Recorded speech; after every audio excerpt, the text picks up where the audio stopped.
Hello students, let us talk about COVID vaccine and overview. Myself Dr. Taruna and I am Associate Professor in Microbiology Department of SP Medical College, Bikaner. So first of all, question in our mind, why healthcare workers has been chosen in phase 1 for COVID vaccination? Healthcare personnel, they have been given priority for COVID-19 vaccination. Reason being, they are on the front lines and at risk of exposure. They can potentially transmit the virus which causes COVID-19 to patients, their families and communities. They can positively influence vaccination decision of peers, patients, friends and family. And in the definition of healthcare personnel, we can have paid as well as unpaid person who are serving in healthcare setting and who have potential for direct or indirect exposure to patient and infectious materials. So those personnel who are working directly with the patients plus administration and support staff is also included in category of healthcare personnel. Patient may be hesitant to receive COVID-19 vaccine, but right now front care workers are also hesitant to take up the vaccine. Certain queries in their mind are there any side effect of vaccine? Does it works? Is it safe? How much does it cost? COVID-19 vaccine may be more acceptable, will be more acceptable if healthcare team will said that it was safe, there was no cost to the individual and it would help get back to school and work and they could get it easily. So let us talk about certain questions regarding COVID vaccine. Why do we need a vaccine for COVID? What is the timeline and pipeline of COVID vaccine? What are various approved vaccines and certain unanswered questions? We need COVID vaccine as there is no effective treatment or prevention of COVID and the benefit of vaccine will outweigh the risk by decreasing burden of infection. You can see here the timeline for COVID vaccine is unprecedented one and in January the SARS coronavirus 2 was sequenced. In March, first phase 2 trial began for COVID vaccine. In May, first phase 3 trial testing began. And in November, we have vaccine in our hand with first efficacy data results. You can see timeline here from January to November. So efficacy data were released in the month of November and we have vaccine in our hand. Traditional process of vaccine development takes approximately 10 to 15 years and these are the various phases of vaccine preparation. First phase is preclinical one, then there is phase 1, phase 2, phase 3, then approval is there and after that manufacturing and post-marketing surveillance occurs. And the whole process takes 10 to 15 years. But in case of COVID vaccine, the vaccine development process has been accelerated and we can see overlapping of these processes and within 12 to 24 hours, all the phases has been covered and manufacturing and marketing also done and we have vaccine in our hand. So vaccine has been prepared in a short span of 12 to 24 months. This is the COVID virus. You can see various proteins and antigen over its surface. Various proteins are E protein, S protein and M protein. And we can make use of these proteins or antigens for diagnosing COVID as well as for preparation of vaccine. These are various vaccine platforms. How a vaccine can be prepared? We can use virus as such. Killed inactivated virus as such can be used for vaccine preparation. Then we can use live attenuated virus. Various protein subunit of the virus can be used for vaccine preparation. And virus like human papilloma virus can be used for vaccine preparation, the genome of which has been extracted out and the desired genome can be inserted. Then we have various viral vectors like adenovirus, then DNA. Vaccines can be there. Vaccine can be in form of RNA or antigen presenting cell. They can also be used for vaccine preparation. So candidates in clinical phase were protein subunit vaccine, viral vector non-replicating as well as DNA, inactivated virus, RNA vaccine, viral vectors replicating. So then combination of these various antigens and various vectors. There were so many platforms and 64 vaccines were there in the run for COVID vaccine, but only 9 has been approved so far. So race for COVID-19 vaccine was like this, and we can see only few vaccine has been licensed and they have been approved for use in the frontline worker as well as for general public. How the vaccine development timeline accelerated while ensuring safety? This is a question which come in our mind. So researcher, they used existing clinical trial network to begin conducting COVID-19 vaccine trial, and manufacturing started while the clinical trial were still underway. Normally, manufacturing doesn't begin until after completion of the trial. And messenger RNA vaccine, they are faster to produce than traditional vaccine.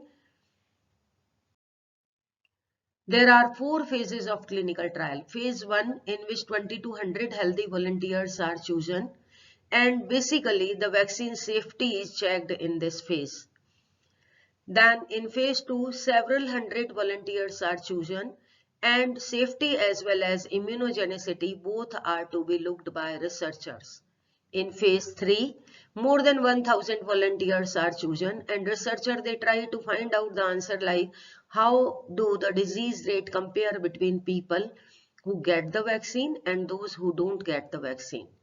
In phase 4, vaccine is approved, and still the researcher, they try to find out the answer like whether vaccine is safe, effective and benefit outweighs the risk, and they continue to collect data on vaccine long-term benefit and side effects.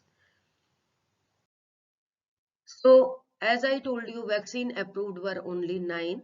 Pfizer and Moderna, they are messenger RNA based vaccine. Vaccine from Russia, that is adenovirus based vaccine, Sputnik V, and Chadox vaccine, chimpanzee adenovirus Oxford vaccine, which has been prepared by a joint venture from Oxford AstraZeneca, and that is prepared through chimpanzee adenovirus and Covishield vaccine. Covaxin has been prepared from inactivated virus, and Sinovac and Sinopharm vaccine, they are from China and they are using whole inactivated virus. So we can see Covishield and Covaxin has been approved for vaccination of Indian people, and Covishield is vector based vaccine whereas Covaxin is inactivated virus vaccine. Other vaccines are Dr. Reddy's, Zydus, Genova, Biological E, and still many more vaccines are there in the run. How the Oxford vaccine works. We give 2 doses of vaccine. The first dose, the antigen recognition by our immune system occurs. There are B cell which will make the antibodies which are able to kill a pathogen. Then there are T cell which will eliminate our own cell which have been infected with the pathogen. And with second dose, whatever memory B cell or T cell they are there, they are stimulated and the vaccination mimic like an infection, hence 2 doses are required. You can see these steps here. Covishield, few words about Covishield. This is chimpanzee adenovirus inactivated vaccine. Phase 3 trial in UK and Brazil has been done. Although this is not as good as messenger RNA, but overall efficacy is 70% after 2 doses. Pfizer and Moderna vaccine, which has been given in the UK and USA, these are messenger RNA based vaccines. Messenger RNA is a genetic material and synthetic form of messenger RNA tricks the body into making viral protein and thereafter immune response is triggered. Messenger RNA vaccines are considered as safe as they are non-infectious, non-integrating in nature, and they are degraded by standard cellular mechanism.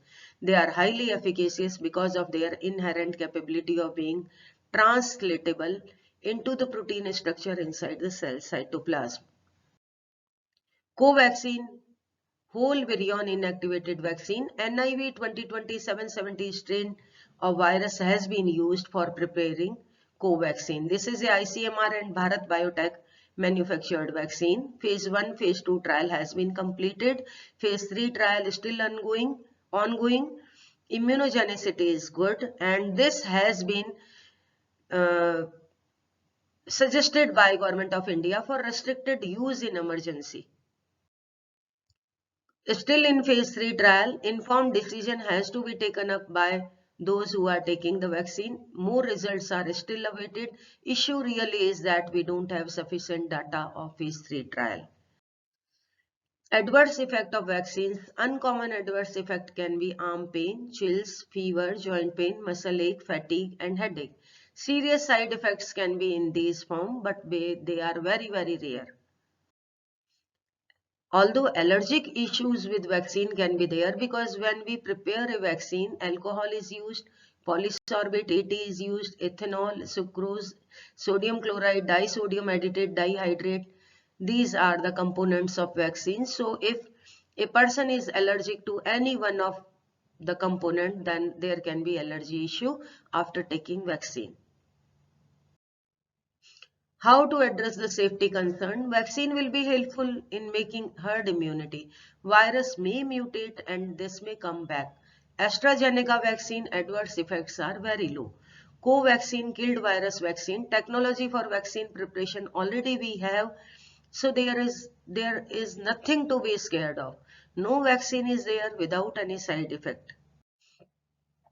There are two terms, efficacy versus effectiveness of vaccine. Efficacy is whatever results we get after clinical trial. Since exclusion criteria are applied while doing clinical trials, effectiveness is in real life situation. Once the vaccine is rolled out to public, then whatever result we get, that is actual effectiveness of vaccine. Now, certain questions regarding vaccine. A patient got COVID infection in September 2020. IgG titer for antibody is 156. Should get vaccination or not? And how long the immunity will last after infection? Antibody level comes down after 3 to 6 months of infection, but memory T cells are still there. Hence, pre-vaccination serological screening is not recommended and patients should get COVID vaccine because after some time the antibody titer will come down. What is minimum efficacy needed for vaccine? If efficacy of vaccine is more than 50%, then vaccine is okay.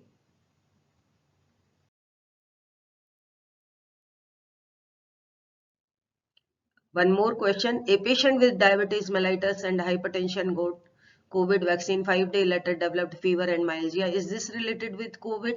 Probably not, because after taking COVID vaccine, whatever side effect in form of mild or severe they are there, they are within 24 to 48 hours. So after 5 days, if patient is having fever and myalgia, probably this is due to infection.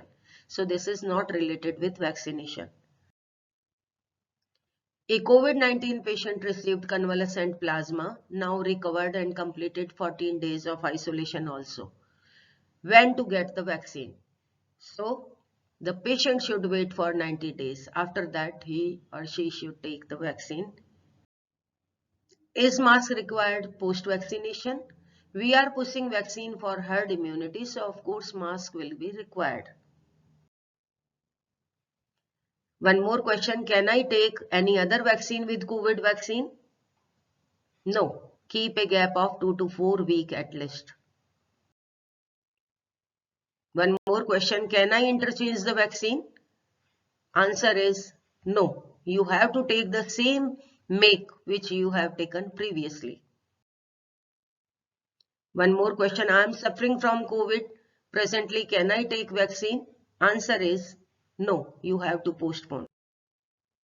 One more question, I am on steroids at present. Can I take vaccine? Yes, of course you can take vaccine. Reason being, in such case, antibody response may be delayed, but this is not avoided at all, and smaller doses of steroid or local application won't affect immunity at all. One more question, who should not take the vaccine?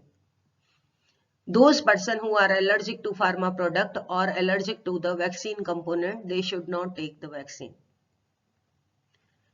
Those who have bleeding and platelet disorder, they should not take the vaccine. Those who have food allergy, they should not take the vaccine.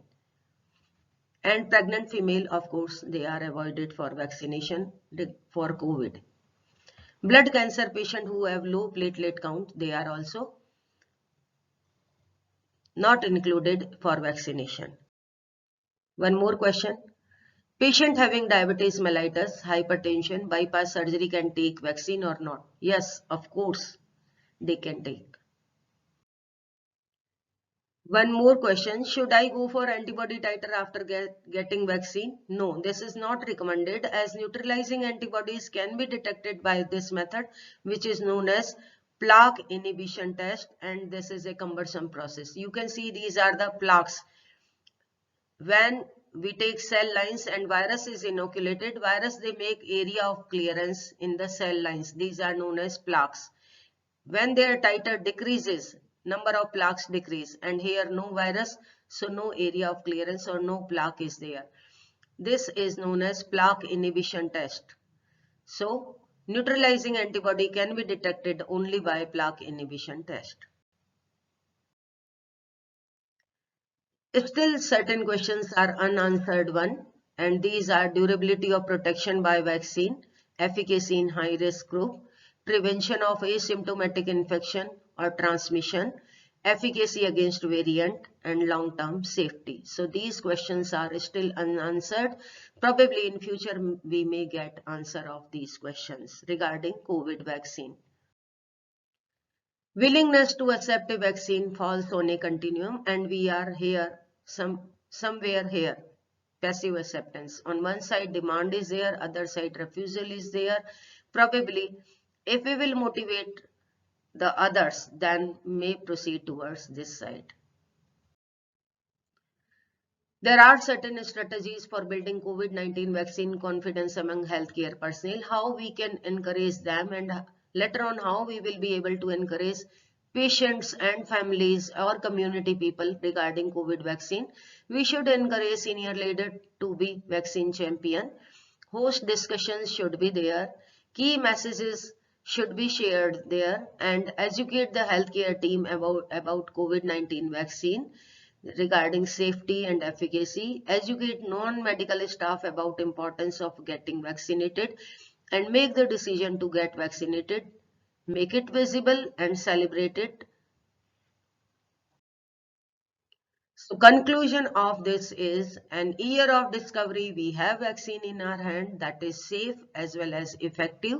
Although we need more data on long-term effects of vaccine, and we can't disregard other preventive measures like mask, hand washing and social distancing till we get the herd immunity.